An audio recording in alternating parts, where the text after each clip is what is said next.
할렐루야. 11월 4일 수요일 큐티 영상 시작하겠습니다. 오늘 말씀은 역대하 4장 1절에서 22절입니다.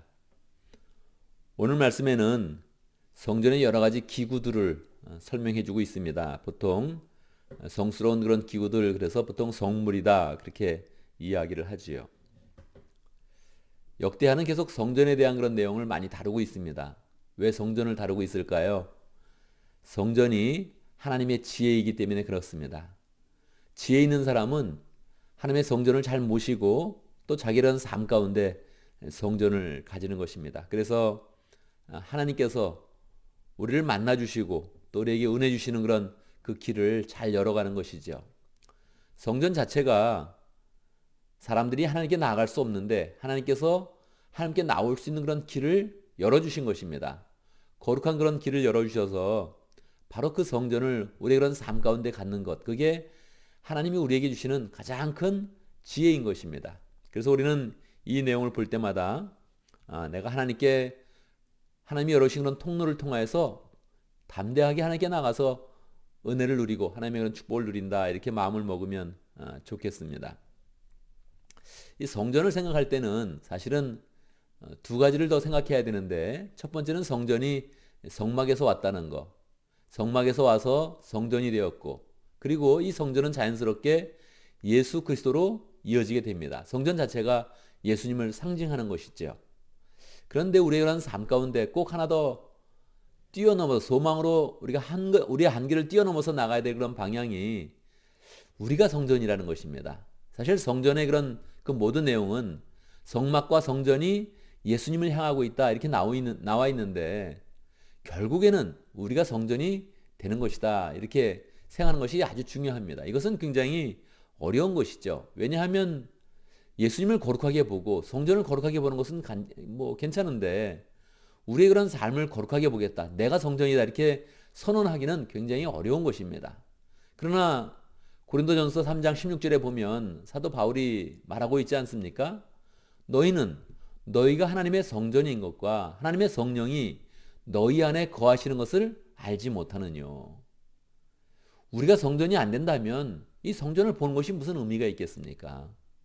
우리가 결국 예수님을 믿음을 통해서 예수님의 그런 은혜를 통해서 우리가 거룩한 성전이 된다, 이것을 우리가 온전히 확립을 해야 이 성경을 볼 때마다 우리가 더 의미가 있는 것이죠. 그래서 마음 가운데 성전은 성막에서 왔고 이 성전은 결국 예수 그리스도를 향하고 있는데 결국에는 우리가 성전이 되는 것이다, 이 생각을 하면서 자꾸 이 말씀을 보면 의미가 있을 것입니다. 그냥 막연하게 성경을 읽게 되면 여기에 성전에 여러 가지 기구들이 나와 있는데 이 기구들 중에는 부삽도 있고 솥도 있고 대접도 있고 이렇게 물을 받는 바다와 같은 그런 물두멍이 있고, 이런 것들이 우리의 그런 삶 가운데 어떤 의미가 있겠습니까? 이게 결국 예수님을 통해서 우리에게 오는 하나님의 은혜다, 하나님께서 우리에게 풍성한 은혜를 내려주시는 그런 방편이다, 이렇게 생각을 할 때 이 모든 그런 그 내용들이 의미가 있겠죠. 성전 안에 있는 기구들은 어떤 것이 있었을까요? 제일 먼저 하나님께서 우리에게 보여주시는 것은 제단입니다. 제단, 노스로 만든 제단. 1절에 보면 솔로몬이 노스로 제단을 만들었는데 그 길이가 20자이고 너비가 20자이고 높이가 10자이다. 원래 한 자라는 것은 이제 한 규빗 해가지고 45cm 이렇게 되는데, 보통 이 손끝에서부터 팔꿈치 여기까지 그런 길이를 이야기합니다. 그런데 조금 큰 사람도 있으니까 그냥 50cm다 이렇게 생각하면 계산이 아주 쉬워지죠. 20자다 그러면 10m구나. 너비가 20자다 그러면 또 10m구나. 높이가 10자다 그러면 5m다 생각할 수 있는 거죠. 이 번제단이 10m, 10m, 5m, 높이가 5m라고 생각해 보세요. 그럼 사람이 2m가 넘는 사람이 없으니까 자기 키보다 2배 반 정도 되는 그런 그 높이의 그런 번제단을 보면 처음에 굉장히 이렇게 압도될 것입니다. 하나님께서 이 번제단을 크게 만들어 성전에 들어올 때마다 너희가 꼭 번제를 드려야 된다, 이거를 우리에게 첫 번째로 강조해 주는 거죠. 왜 그렇습니까? 번제단은 이제 제물을 드리는데 그 제물을 드림을 통해서 우리의 죄가 다 용서받는다는 거예요. 그러니까 우리는 우리에게 오는 은혜를 생각한다면 죄가 용서받는다 이걸 생각해야 되고, 또 번제단 그 자체의 기능을 본다면 여기다 제물을 드려야지 하는 그런 그 마음을 갖는 것이죠. 사람은 하나님 앞에 나올 때 제물을 갖고 나오는 것입니다. 그런데 매번 제물을 갖고 나온다면 얼마나 힘들어져요. 그러니까 하나님께서 제물을 꼭 드려야 된다. 그래야 너희 죄가 사해진다. 이 메시지를 주시면서 결국은 우리에게 예수 그리스도를 주시는 거죠. 예수님을 주셔서 예수님께서 영원한 단번제, 영원한 한 번의 그런 그 죄사, 예수님께서 스스로 그 몸이 제물이 되어서 십자가에서 죽으심으로써 우리의 그런 인류의 모든 죄가 다 사해지는 것이죠. 그래서 우리는 늘 성전을 생활 때마다 이 번제단 생각하면서 예수님께서 우리를 위해서 죽으신 그 은혜에 감사하고, 우리에게는 죄가 용서되는 그런 그 큰 은혜가 있다 하면서 늘 성전을 생활 때마다 감사로 나가는 것이죠. 두 번째는 2절에 보면 이제 물통을 만들었다 그러는 것인데요. 물통은 이제 제사장을 씻는 것입니다. 제사장을 씻는 것이고, 이것도 뭐 5m, 2.5m, 또 둘레가 15m 이 정도 된다 그러니까 높이가 2.5m, 지름이 5m, 굉장히 큰 그런 물통이죠. 제사장이 들어가서 거기서 씻고서 이제 하나님께 제사를 드리는 거죠. 우리가 제사장이라면 이 번제를 드려서 모든 죄를 태우는 그런 가운데 하나님께 죄를 용서함 받는 건데 왜 또 물로 또 씻어야 되지? 이렇게 생각을 하는 것인데, 보통 이제 제단을 생각할 때는 우리의 그런 원죄가 다 우리의 그런 인생 가운데 있는 모든 죄가 다 씻어졌다 이렇게 볼 수 있는 것이고, 물로 씻는 것은 또다시 우리의 그런 삶 가운데 있는, 우리 생활 가운데 있는 매일매일 짓는 그런 죄를 우리가 씻는다 이렇게 생각을 할 수 있죠. 결국 성전을 주실 때는 하나님께서 우리의 그런 인생 가운데 죄 문제를 가장 크게 보신 거예요. 죄를 씻어내야 된다. 너희가 나에게 나올 때는 거룩한 모습으로 나와야 된다. 우리가 스스로 나갈 수 없으니까 결국 하나님께서 성전을 주시고 예수 그리스도를 주셔서 우리를 깨끗게 하시면서 하나님과 교제하게 하시고 또 하나님의 은혜를 더 풍성히 누리도록 하는 거죠. 4장 7절에 보면 금 등잔대가 있습니다. 등잔은 왜 두는 것입니까? 거기 등잔에서 빛을 이제 밝히는 거죠. 성전은 계속 예수 그리스도를 향하고 있으니까 왜 불을 밝히나? 하나님은 빛이시라 하는 그런 그 말씀이 있고요. 예수 그리스도께 나는 세상의 빛이다 그렇게 선언을 하셨잖아요. 그러니까 결국 성전에서 계속 하나님이 보여주고 싶은 것은 하나님의 빛 대심, 예수 그리스도가 세상을 밝히시는 그런 빛이시다 하는 것을 우리의 그런 그 마음 가운데 가져야 되는 거죠. 빛이라는 것은 우리가 뭐 너무 쉽게 받아들이고 우리 생활 가운데 그냥 햇빛을 통해서, 전등의 빛을 통해서 그냥 이렇게 보게 되는 것인데, 이게 뭐 빛이 원래부터 있었던 게 아니라는 거예요. 그렇잖아요. 하나님께서 천지창조를 하실 때 가장 먼저 창조하신 것이 무엇입니까? 빛이 있으라 하심에 빛이 있었다. 그렇게 말씀하는 거 아닙니까? 그러니까 빛은 우리가 뭐 햇빛을 당하게 받아들이고 있지만 해는 영원히 있는 그런 존재가 아니거든요. 그냥 없어질 수 있는 그런 존재거든요. 사실은 하나님이 어둠 가운데 계셨는데, 빛이 있기 전에는, 빛을 창조하시기 전에는 어둠 가운데 계셨는데 이 세상 가운데 빛을 준 거예요. 빛. 예수 그리스도를 통해서 빛을 준 거란 말이에요. 왜요? 우리가 하나님을 알 수 있도록, 우리의 그런 발걸음을 빛 가운데 걸어갈 수 있도록, 우리의 인생이 빛을 볼 수 있도록, 우리가 빛을 보면서 비로소 우리가 존재하는 그런 의미를 생각할 수 있도록 하나님께서 빛을 주셨다는 거예요. 그걸 성전에서 계속 우리에게 메시지를 주는 것입니다. 성전에 들어가면, 성소에 들어가면 항상 등대가 있다는 거예요. 금 등잔대가 딱 있어서 빛을 비치면서 예수 그리스도는 너희의 빛이다. 예수님을 떠나지 말아라. 예수님의 인도함을 받아라 하는 그런 메시지를 우리에게 주시는 거죠. 4장 8절에서는 이제 상 10개 그렇게 두었다 그렇게 얘기하죠. 보통 떡상이다 그렇게 이야기를 하는데, 성전에 들어가면, 성막에 들어가도 마찬가지고 성전에 들어가도 마찬가지고 거기에 떡상이 있다는 거예요. 떡상이 있는데 거기에 10개를 만들어서 금 쟁반에 쫙 만들어 가지고 거기에 음식을 실제로 두는 거죠. 성전에 들어가면 딱 두 개가 제일 중요한 거예요. 금 등잔대, 그다음에 떡상. 이게 두 개가 제일 이게 중요한 거죠. 왜 그렇습니까? 사람들은 뭐 그렇게 쉽게 이야기하죠. 사람은 먹어야 산다. 뭐 그렇게 이야기를 하죠. 먹는 게 뭐 제일이다. 뭐 이렇게 여러 가지 먹는 것에 대한 그런 이야기가 있죠. 근데 하나님이 우리에게 알려주시는 거예요. 너희는 먹어야 사는데 무엇을 먹어야 되냐면 밥을 먹어야 되는 것이 아니다. 사실은 내 말씀을 먹어야 되는 것이고 내 은혜를 먹어야 되는 것이다.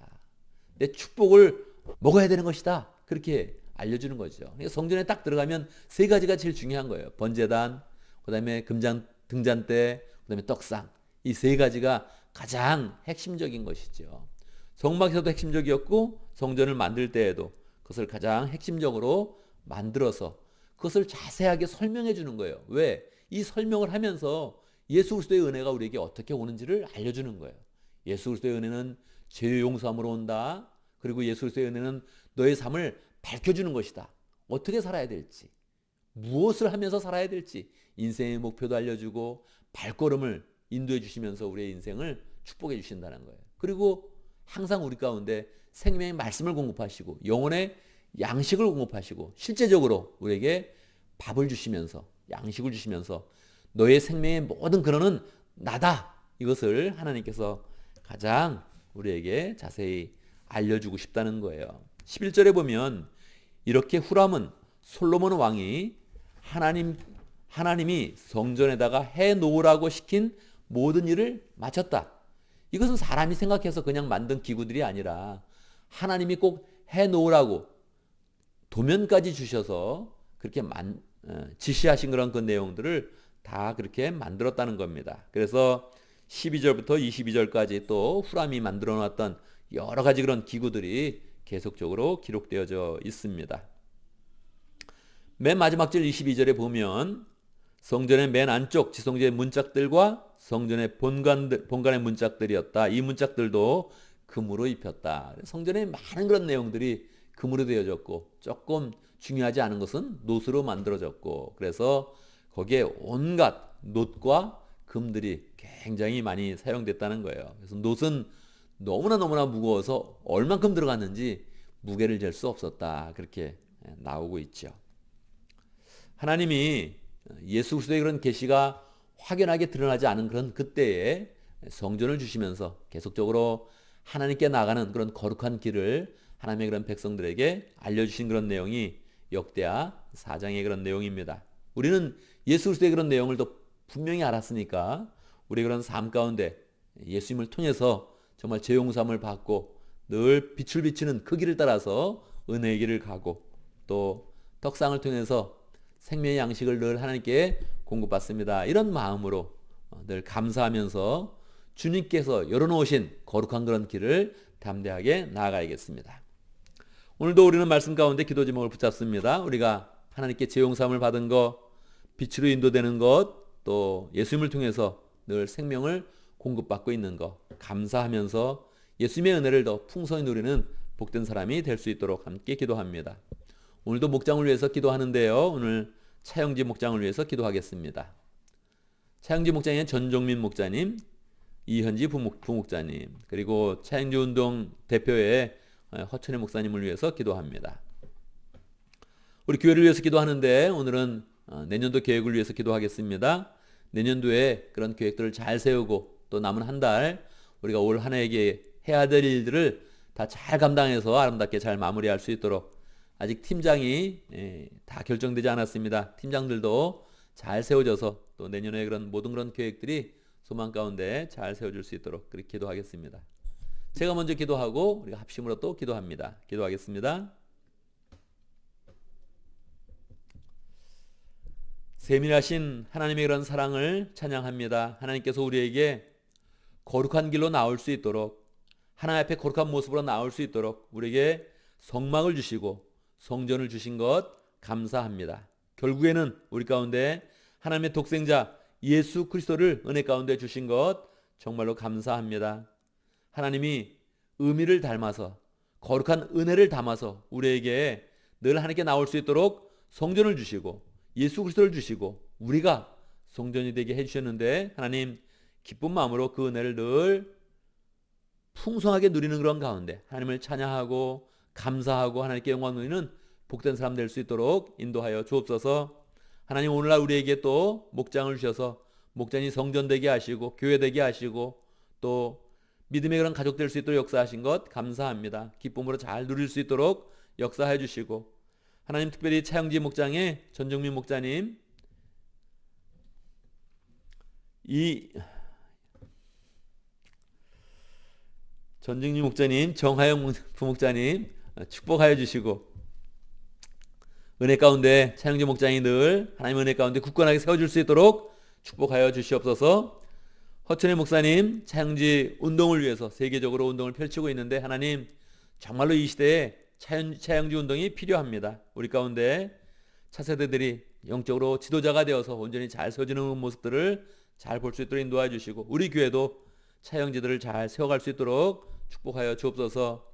우리 교회가 하나의 길을 마감하고 있습니다. 하나님 올 회기의 그런 그 남은 시간들을 우리가 열정으로 충성하는 그런 가운데 하나의 길을 잘 마칠 수 있도록 인도하여 주시고 내년의 회기를 또 소망 가운데 잘 열어갈 수 있도록 역사해 주옵소서. 계획도 잘 세우게 해 주시고 하나님 또 팀장들도 잘 세워지는 그런 가운데 내년의 그런 계획들을 소망 가운데 잘 세울 수 있도록 역사하여 주옵소서.